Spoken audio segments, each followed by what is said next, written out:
Another technique that we can use to approximate the area under the curve is what is called the trapezoidal approximation.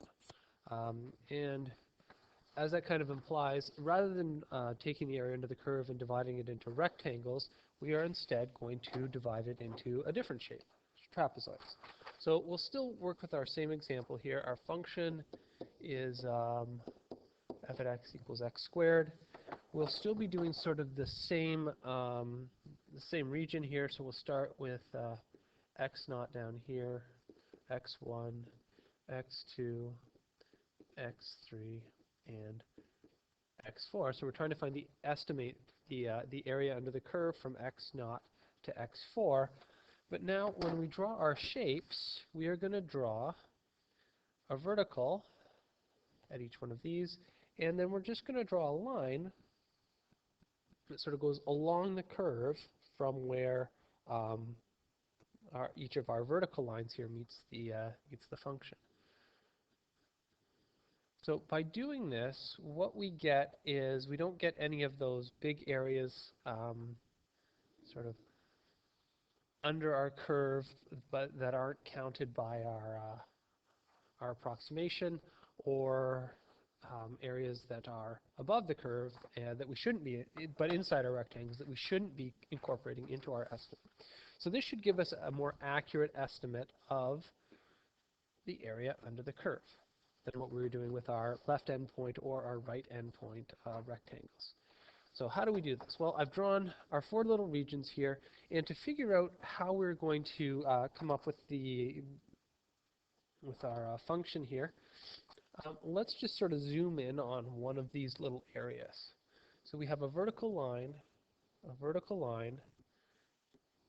and then we've got our base down along the bottom, and we've drawn that top line there so it sort of follows our curve here. So the shape that we've drawn here is a trapezoid. Now normally we would draw this trapezoid turned over on its rotated about 90 degrees, so that it look kind of like this. But the way we've got it drawn here, this is sort of my top, my bottom, and this across here is the height of my triangle. So we use our usual formula for the area of a trapezoid, a plus b times h, so the top length plus the bottom length, added those, we average those two, and then we multiply by the height. So applying this to the curve that we have over here that we're trying to find the area for, if we look at region number 1 there, the area is going to be, well, let's see, we need A and B. So A and B are the lengths of the sort of 2 sides. So our first side there, it starts at 0 and it goes up to where that vertical side meets our function. So that is the value of the function at x naught. To this we are going to add value of the function at x1. So that's the height of that other side of our rectangle from here up to here. This gets divided by 2, and this whole thing is multiplied by delta x. Because just as we were doing before, difference between x naught and x1, we're just going to say is delta x. We can do the same thing for area 2. It's going to be f at x1, the height of the left-hand side of my trapezoid, plus f at x2, length of the right-hand side. All of that gets multiplied by delta x and divided by 2. And we can keep on going here. A3 is going to be f at x2 plus f at x3 all times delta x, all divided by 2, etc., etc. A4 will be f at x3 plus f at x4 times delta x, all divided by 2. So if we put all these things together, our total estimate for the area is going to be A1 plus A2 plus A3 plus A4.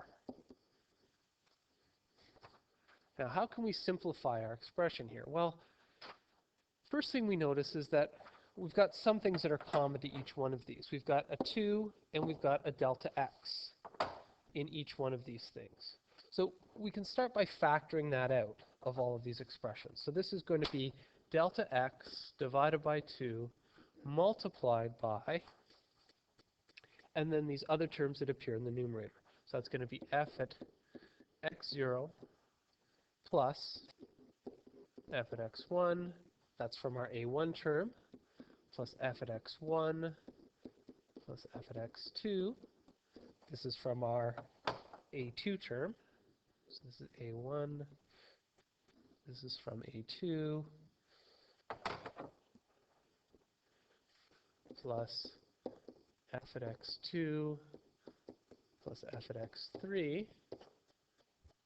I should probably put that on the next line here because we've got to go down to the next line anyways. So let's just come down here. So f at x2 plus f at x3, then plus f at x3 plus f at x4.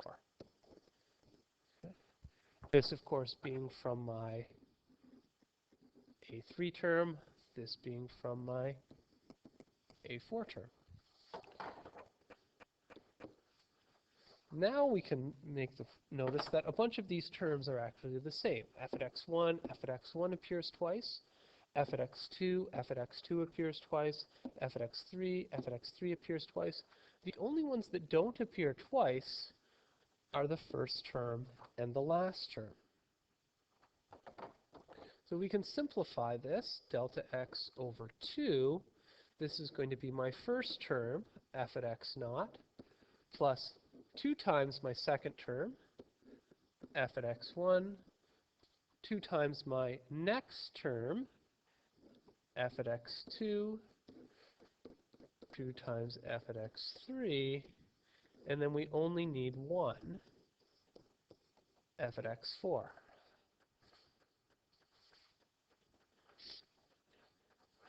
And that would be for the specific example that we did there. Let's just clarify this a little bit by doing plus f at x4, like that. So what if we weren't using, what if we didn't know that we needed 4 intervals? Well, in general, we're still going to have this term, delta x divided by 2. We're still going to have 1 of our first term, f at x0. We're going to have 2 of our next term, f at x1. And we're going to have 2 of every other term in between until we get to our second last one. Okay? And then we're just going to have 1 of our last one, where n is the number of intervals.